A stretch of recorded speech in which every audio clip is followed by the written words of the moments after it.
In this video, I'm going to show you this really awesome way of using reverse vocals to add a really strange, otherworldly character to a vocal.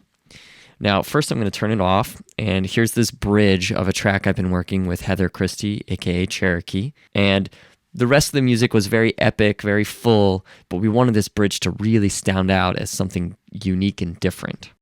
So I've turned off the reverse vocals. Let's just hear it as is.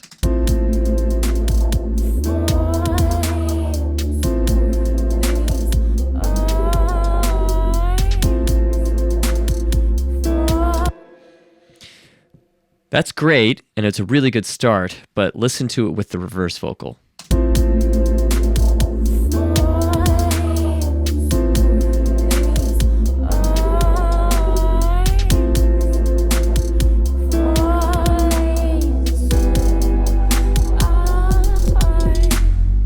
You can see now it has this totally otherworldly quality. So let's show how we can do that. So this is just an extra there. All right, so we have this vocal line. The first thing I'm going to do is just duplicate it. Control D or Command D. Let's just hear just this.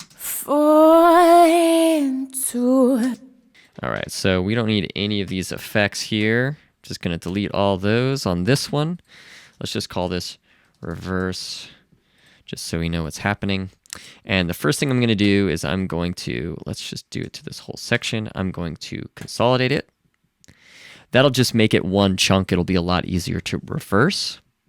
And as soon as that's done, consolidating it into a new clip, there we go. We can actually hit the reverse button. And that reverses the whole thing. So if we were to listen to just that.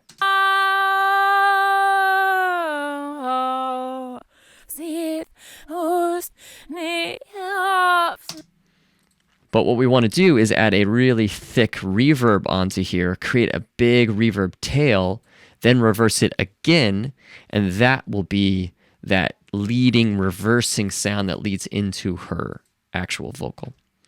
So a few things you could do for that. You could use plugins, you can use Ableton. I really like the convolution reverb in Ableton, but just to keep it simple so that light and standard users can do this, I'm throwing in a regular reverb.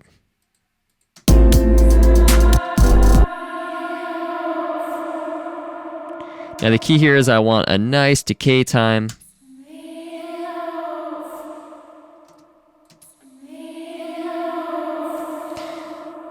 And just in this case, I'm going to lower the low end.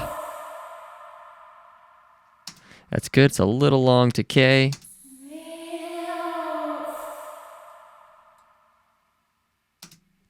Awesome. Oh, another key is you have to have it all the way wet. So these are the basic settings I'm going to use. You could try a few different reverbs, see which ones you like. Once you have this, it's very easy. You just freeze track, which freezes it, flatten it, and it's basically a new piece of audio. Then all I have to do is come in here, hit reverse again. Now let's just hear the reverse.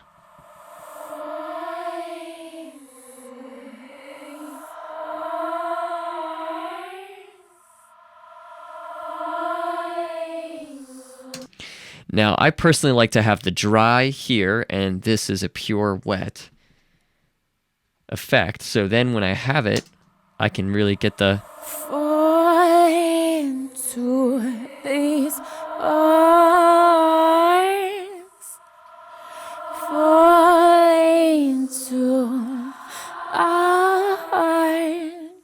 Now, we specifically used this technique on this track because there's lots of spaces in between the words that she's singing and then the next phrase.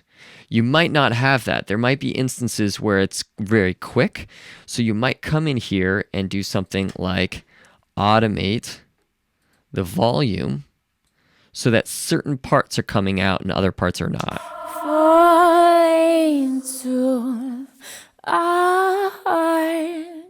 And that's another way of having a little bit more control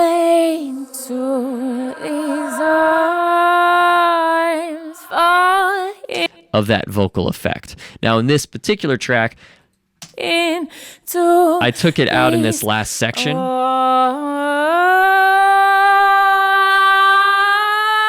because she has this kind of like really awesome, intense lead out of going to a higher note. And I definitely did not want any of this effect on that because the next section was a little bit more normal in its vocals. This is the only part that has the reverse vocal, so I wanted to suggest it, use it, and get out of it for the rest of the track.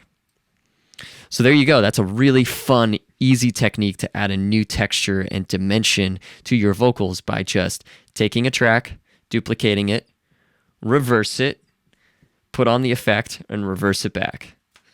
And there you go. Enjoy using this, and also check out Heather's music at SoundCloud. There'll be a link in the description. I also have an in-depth article about a bunch of different effects and ways that you can change vocals on my website at subaqueousmusic.com, as well as a free audio effect download for Ableton.